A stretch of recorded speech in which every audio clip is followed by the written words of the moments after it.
Every small town has its stories, its dark corners where fear takes root. Ours was no different. We were warned about the cornfield, told to stay away from it, whispered to avoid what lived within. But warnings are rarely heeded, especially by restless teenagers searching for excitement. That night we crossed the line, and nothing was ever the same again.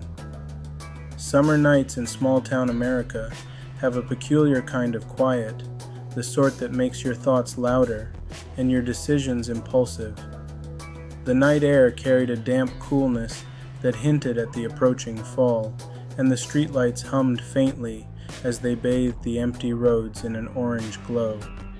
Jake, Emily, and I were restless, caught in the strange limbo between boredom and adventure, the kind of night where you either sink into the monotony of television reruns or step out into the unknown, ready to make a memory you'd never forget or regret forever.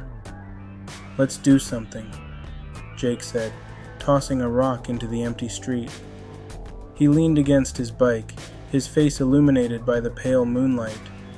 He always had that mischievous gleam in his eye, the kind that promised trouble and fun in equal measure. Emily glanced at her phone, the glow reflecting her unease. "Like what? Everything's closed, and we've been everywhere else." Jake smirked, pointing toward the outskirts of town. "Not everywhere." I followed his gaze and felt a knot tighten in my stomach. Even from a distance, the cornfield looked ominous. The tall stalks swayed gently, though there was no wind, and the shadows between the rows seemed to stretch endlessly, darker than the night itself. It wasn't just a field. It was a boundary, a line no one dared cross. And yet, here we were, daring each other to step over it. "You're not serious," Emily said, her voice sharp. "You know what people say about that place." Jake laughed, a low, mocking sound. "What? The old ghost stories? Come on, Emily, it's just a field." I hesitated, torn between reason and curiosity. There was a pull to the field, an inexplicable allure that tugged at me despite my better judgment. Maybe it was the challenge in Jake's eyes, or the way Emily's fear made my own heart race, or maybe it was something deeper, something the field itself wanted. "Fine," I said, surprising even myself. "Let's go." Jake grinned triumphantly, and Emily groaned, muttering something about how we were all going to regret this. She wasn't wrong. We pedaled to the edge of the field, where the rusty wire fence stood like a sentinel. The moon cast long shadows over the ground, and the field seemed to shimmer in the faint light, the stalks moving like a living, breathing thing. Up close, the corn smelled sweet and earthy, but there was an underlying metallic tang in the air, sharp and unnatural. Jake was the first to climb the fence, his laughter breaking the heavy silence. "Come on," he called, his voice echoing strangely. "The corn won't bite." Emily and I exchanged a look before following. The wire bit into my hands as I climbed, leaving faint red lines on my palms. As I landed on the other side, the ground felt softer, almost spongy, as if the earth itself was reluctant to hold us. The corn swallowed us whole. At first it was almost peaceful. The stalks whispered as we moved through them, their rustling blending with the distant hum of cicadas. The rows were narrow, forcing us to walk single file, and the moonlight barely penetrated the canopy of leaves above. The deeper we went, the heavier the air became, thick with humidity and an unplaceable tension. "Doesn't feel so scary now, does it?" Jake said, his voice overly loud. He kept glancing back at us, his flashlight cutting jagged paths through the darkness. Emily hugged her arms, her flashlight aimed at the ground. "It's not the field I'm scared of. It's what might be in it." "Like what?" "Corn monsters," Jake teased, but there was an edge to his laughter, a nervousness he couldn't quite hide. As if in answer, a sudden gust of wind swept through the field, bending the stalks and making them hiss like snakes. Emily yelped, grabbing my arm. Jake froze, his flashlight trembling. "It's just wind," he said, more to himself than to us. But it didn't feel like wind. It felt like a breath, like something unseen had exhaled in our direction. The air grew colder, the sweetness of the corn replaced by a sharp, acrid scent that made my eyes water.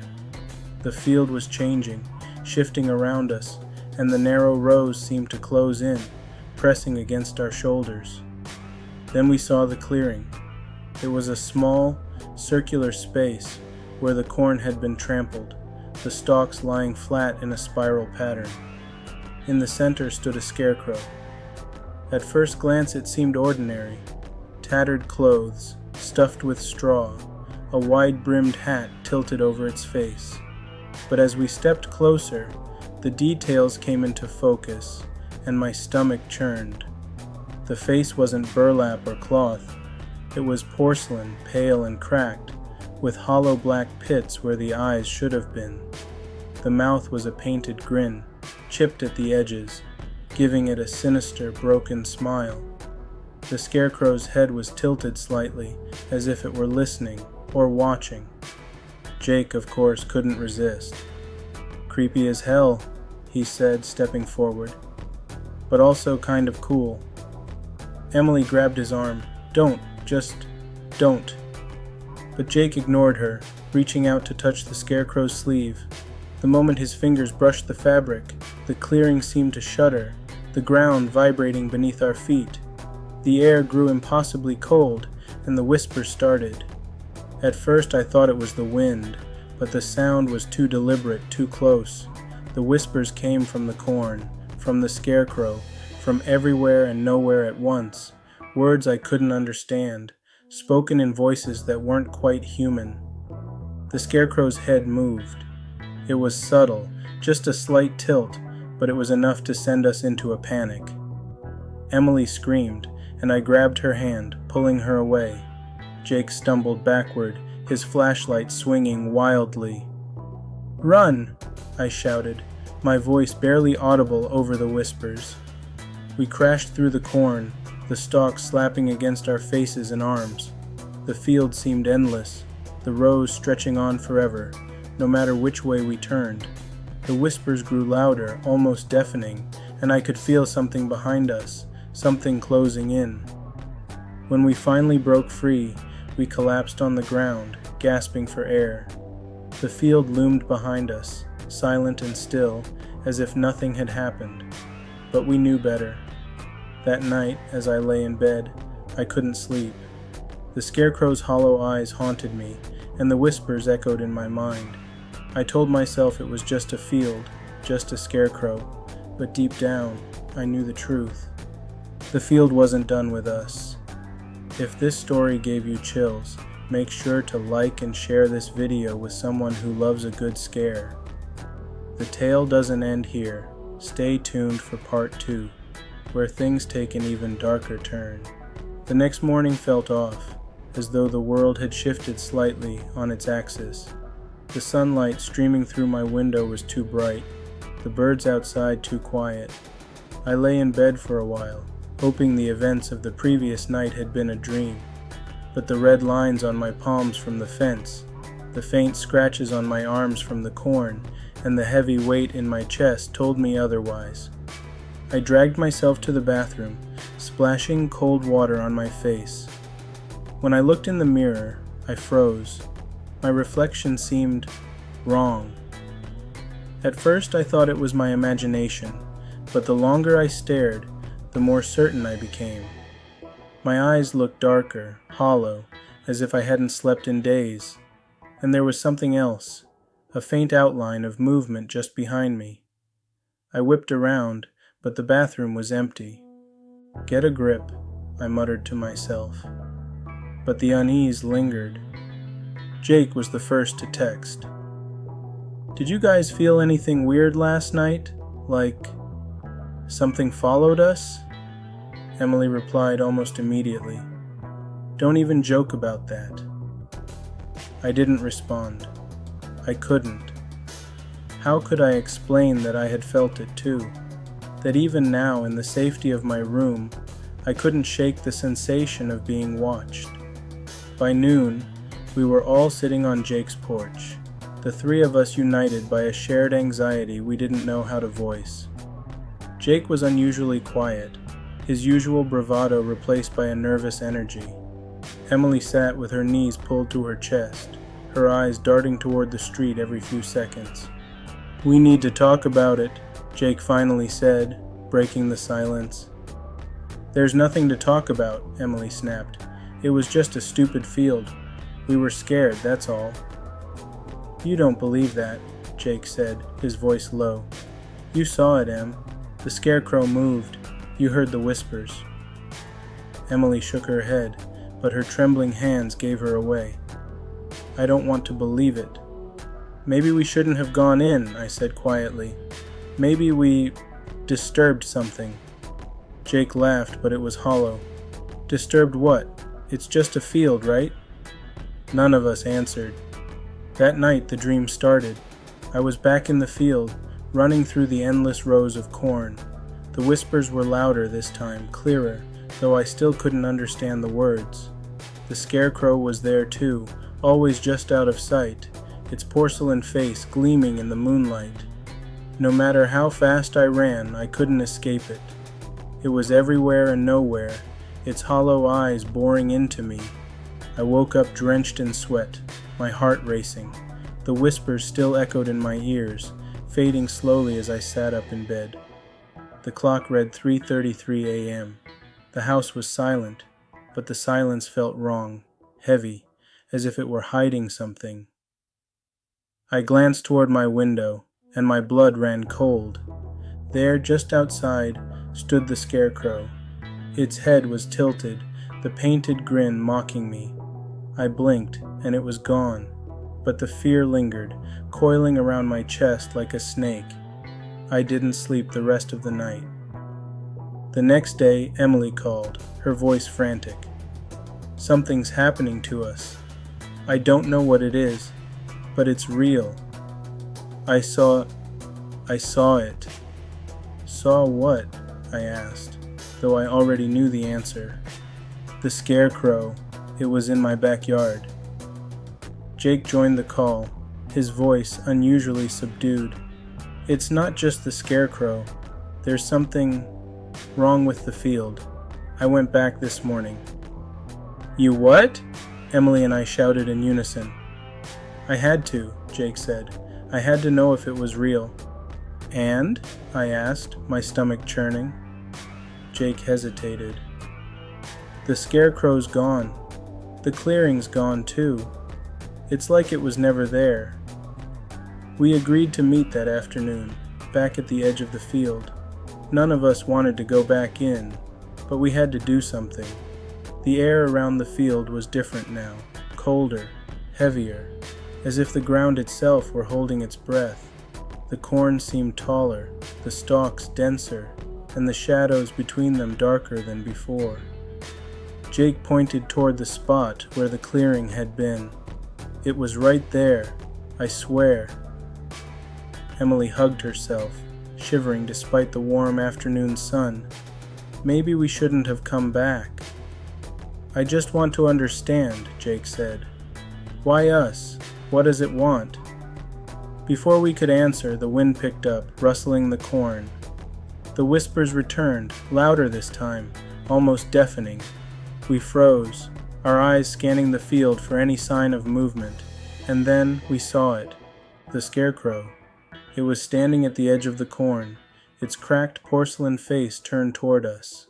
The painted grin seemed wider now, more sinister, and the hollow pits of its eyes seemed to glow faintly. It raised one straw-filled arm, pointing directly at us. We didn't wait to see what would happen next. We ran. That night, as I lay in bed, I realized something. The scarecrow wasn't just a guardian of the field. It was a messenger, a warning, and whatever it was warning us about wasn't done with us yet. Did this chapter keep you on the edge of your seat? Let us know in the comments below. Share your thoughts, theories, and experiences. Who knows, your comment might inspire our next story. None of us slept that night. Every time I closed my eyes, I saw the scarecrow, its painted grin, its hollow, unblinking eyes. The whispers from the field seemed to follow me even into my dreams, pulling me back to that cursed place no matter how hard I tried to resist. By morning, I was done running. The fear had taken root deep inside me, growing stronger with every passing moment. I knew it wasn't going to stop until we confronted it. So I called Jake and Emily. "We have to go back," I said. "Are you insane?" Emily's voice was trembling. "After everything we've seen, after everything it's done?" "It's not going to leave us alone," I said. "You know that." Jake sighed heavily. "She's right, Em. It's not just the scarecrow, it's the field. It's in our heads now." Emily was silent for a long moment. When she finally spoke, her voice was barely a whisper. "Fine, but if we're going back, we stick together. No splitting up." The sun was setting by the time we reached the field. The long shadows of the corn stalks stretched across the ground, twisting and curling like dark tendrils. The air was thick and heavy, pressing against our skin like a physical weight. We stood at the edge of the field, staring into the rows of corn. It felt alive, like it was watching us, waiting for us to step inside. "Are we really doing this?" Emily asked, her voice barely audible. "We don't have a choice," I said. Jake nodded. "Let's end this." The three of us stepped into the field together. The whispers started almost immediately, faint and distant at first, but growing louder with every step. The stalks of corn seemed to close in around us, the rows twisting and turning in impossible directions. "This wasn't here before," Jake muttered. "It's changing," Emily said. "It doesn't want us to leave." "Keep moving," I said. "We can't stop now." We pushed deeper into the field, the whispers growing louder, more insistent. They weren't just sounds anymore. They were words, faint and fragmented, but unmistakable. "Leave. Not yours. Stay." "What is it saying?" Emily asked, her voice trembling. "I don't know," I said, but I was lying. I could understand it. And deep down, I knew what it wanted. It wanted us. We reached the clearing just as the last rays of sunlight disappeared below the horizon, but it wasn't empty anymore. The scarecrow was there, standing in the center of the clearing, its porcelain face gleaming in the moonlight. But it wasn't alone. There were others now, figures standing in the shadows at the edge of the clearing. They were tall and thin, their bodies twisted and broken. Their faces were blank, featureless, but their eyes glowed faintly in the darkness. "They're not real," Jake said, his voice shaking. "They can't be real." But they were, and they were watching us. "What do we do?" Emily whispered. "We have to destroy it," I said, my voice trembling. "The scarecrow, it's the source." Jake pulled a lighter from his pocket. "I'll do it." He stepped forward, his hands shaking. The scarecrow didn't move, but the figures in the shadows did. They stepped closer, their movements slow and jerky, like puppets on strings. "Hurry up!" Emily shouted. Jake flicked the lighter, the small flame casting long shadows across the clearing. He held it to the scarecrow's straw-filled arm. For a moment nothing happened, and then the scarecrow burst into flames. The whispers turned into screams. The ground beneath us began to shake, the corn stalks rustling violently. The figures in the shadows began to dissolve, their bodies collapsing into piles of ash. The scarecrow burned brightly, its porcelain face cracking and shattering. "We have to go!" I shouted. The three of us ran, the ground shaking beneath our feet, the screams of the field echoing in our ears. The cornstalks seemed to reach for us, their leaves slicing at our arms and legs. But we didn't stop. We didn't look back. We made it out of the field just as the first rays of sunlight broke over the horizon. The field was silent now, the cornstalks still and lifeless. "It's over," Jake said, his voice hoarse. But I wasn't so sure. The scarecrow was gone, but the field still felt alive, and deep down, I knew it wasn't finished with us. Thank you for staying with us through this chilling conclusion. If this story kept you hooked, make sure to subscribe to Nightmare Narratives for more spine-tingling tales. Don't forget to hit the notification bell so you never miss another journey into the unknown. Share your thoughts below. What do you think the field really was? Have you ever experienced something you couldn't explain? Let's keep the conversation going in the comments.